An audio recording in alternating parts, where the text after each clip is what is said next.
Hello, and welcome to this latest episode of The Future of Resourcing from Annapurna HR and HRTN. I'm Dee Dee Doak, editor of Recruiter magazine and recruiter.co.uk. Today we are going to be talking with Barry. Barry is going to be talking with us about the future of resourcing as it relates to outsourcing. Early part of this particular century, you got to imagine pre-financial crisis. We had organisations that were growing fundamentally in terms of asset growth, investment banking. The revenue generating was forcing an enormous amount into those organisations. It was characterised by short-termism. The RPO organisations that were stepping up to the plate to work with our large financial services blue chip organisations were offering up transaction, were offering up the volume of thousands of people who were being employed on an annual basis. That was being supported by clear other attributes such as short-termism, agency, search organisations who were clearly growing in size and scale across the city to furnish what were typically distressed overnight hiring into large growing organisations. The thing that clearly changed everything was the financial crisis arriving. So the financial crisis clearly brought a shuddering halt to the growth agenda inside lots of the city's financial services sector.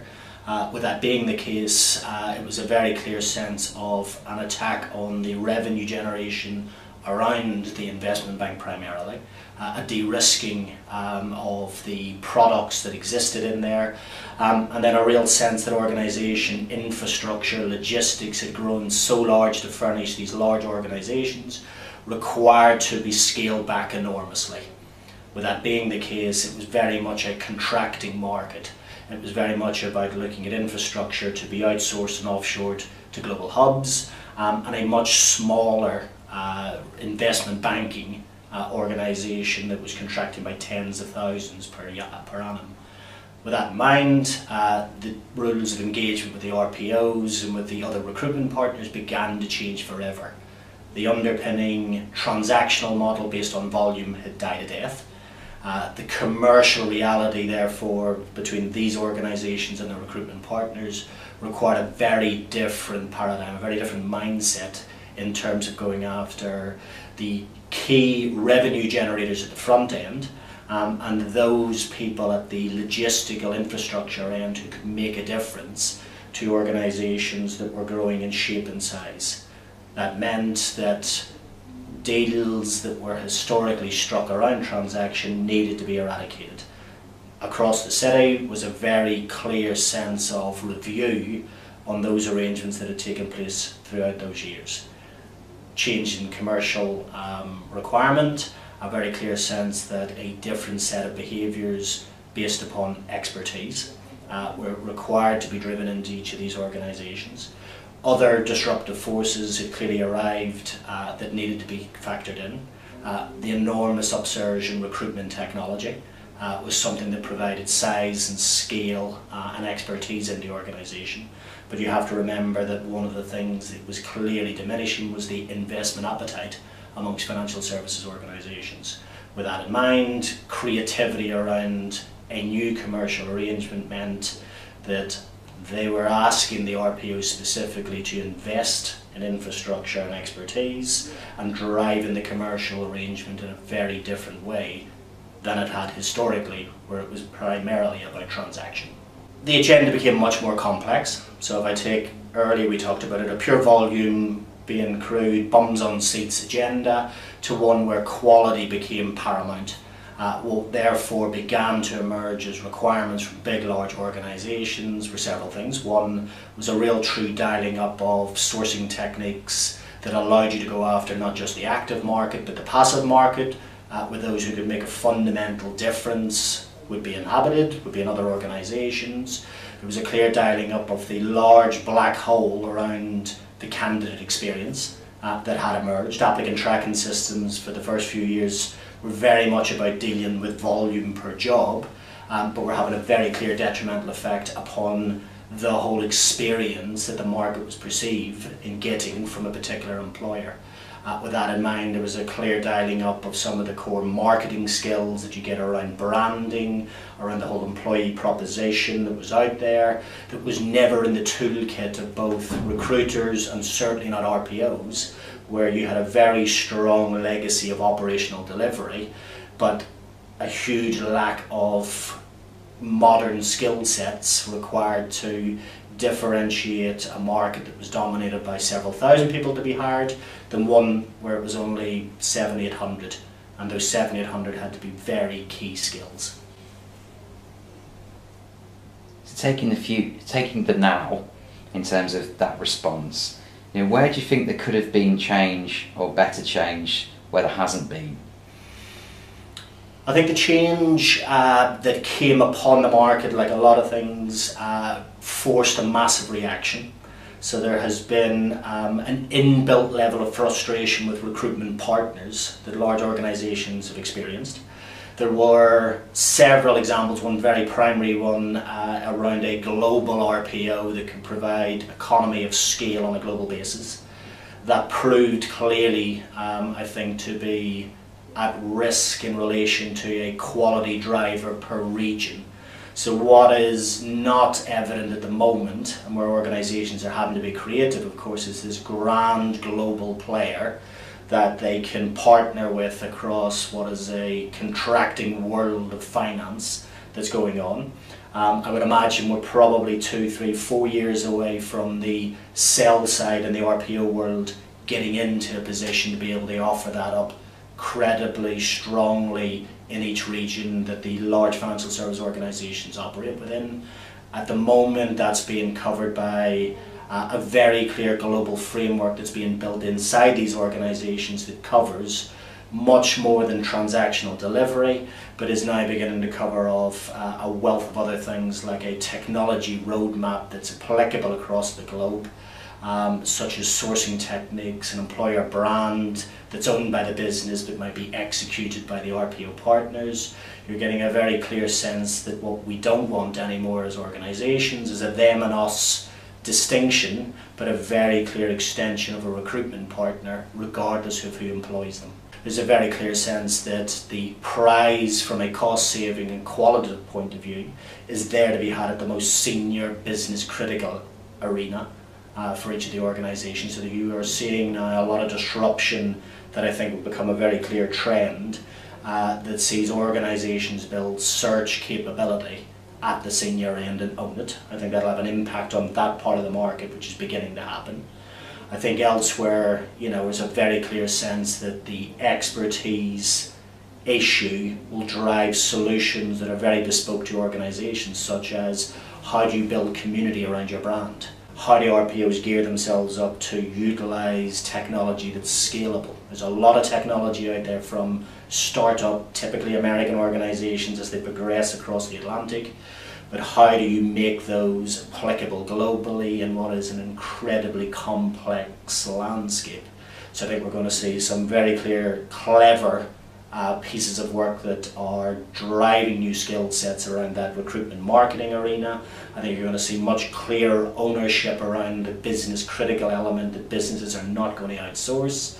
But there is always going to be a need when you're talking about thousands of transactions and applications and talent each year to get a well geared commercial agreement with the very best provider in that particular region.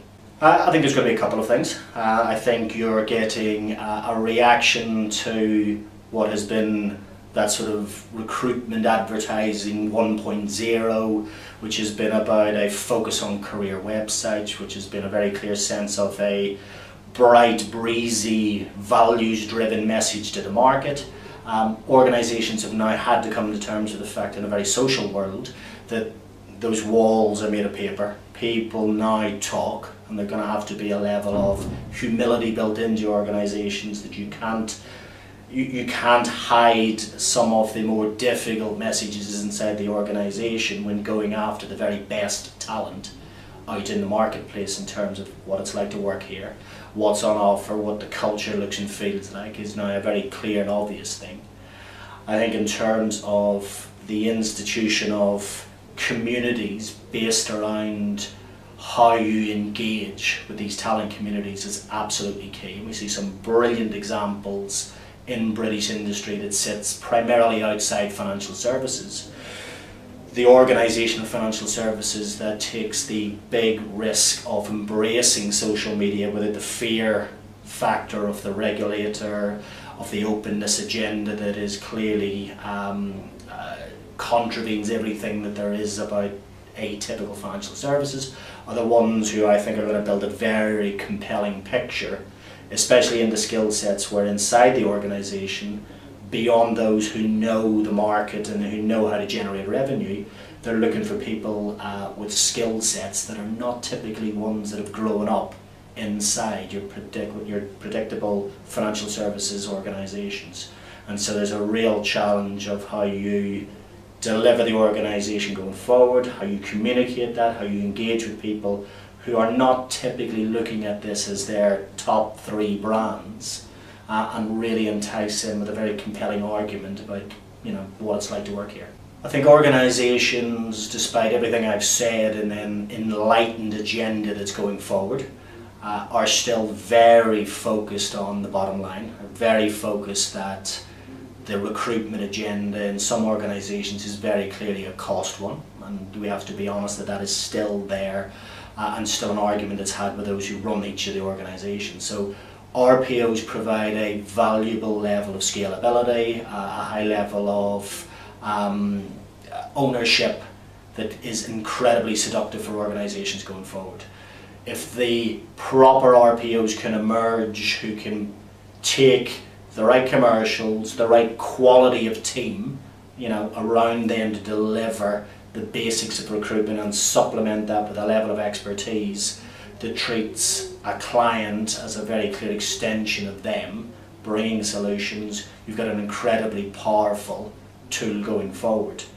But it's requiring at this moment in time a massive stretch for RPOs who have predominantly been strong in that sort of lower mid-range to now go after parts of the market at the more senior end or the business critical end that they've no great legacy in. And there, over the next 18 to 24 months, I suspect organisations will still retain a desire to own that proposition regardless of the scalability issue. I think what you've got going forward is mature, modern, engaging organisations are not going out to war with recruitment agencies. There is no wide debate about making that a zero tolerance impact on these organisations. At the end of the day, the organisations themselves are looking for talented, the best talent in that marketplace. There are clearly going to be niche areas where there is a business decision to be made about whether you wish to go and engage with a particular asset class or a particular skill set in a particular area, or in fact your best resourcing strategy is to retain a partnership relationship with the best organisation in your market who can find those people, those who have just been doing the mortar bombing of CVs, have not been holding relationships with organisations, and are at the worst end of the particular recruitment industry behaviours, will fall by the wayside. Going forward, there's a level of maturity in seeing the recruitment partner, whether that happens to be from the high street or whether that happens to be the traditional RPO, as an extension of your talent agenda. So they're there at the table, you're investing in them to understand your business, you're opening the doors for relationship with key line managers, you're avoiding the distracting debates that seem far too much about them and us. You've got a very clear underpinning commercial arrangement with both of those, but in doing so on a daily basis you've got a very clear sense that you're all there to get the very best talent into the organisation. Whether you're buying it, whether you're helping to engage people today to be brought to the organisation tomorrow, whether it's part of your wider talent debate, there's a level of maturity that must come in to the organisation.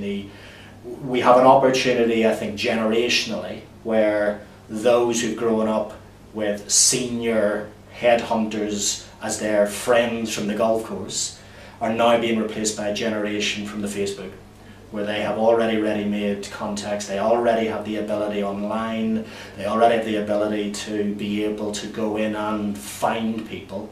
I think you'll see a burgeoning sense of easier engagement around those individuals, a much clearer comfort in how you go out into your network. There will be brighter organisations monetising referrals from a widespread market nature to be able to sell what is, I think, equally going forward a proposition, a career proposition, an opportunity, which is very different from what we've thought historically about bringing somebody in and expecting them to be there 15, 20, 25 years. We've got to think differently. You know, for us it's very much about what have we got to offer that very best talent, which I think is a redefinition of here's the job description, here's what you might do, here's the control and command, this is where you are. I think all of those things are up for grabs as we move forward.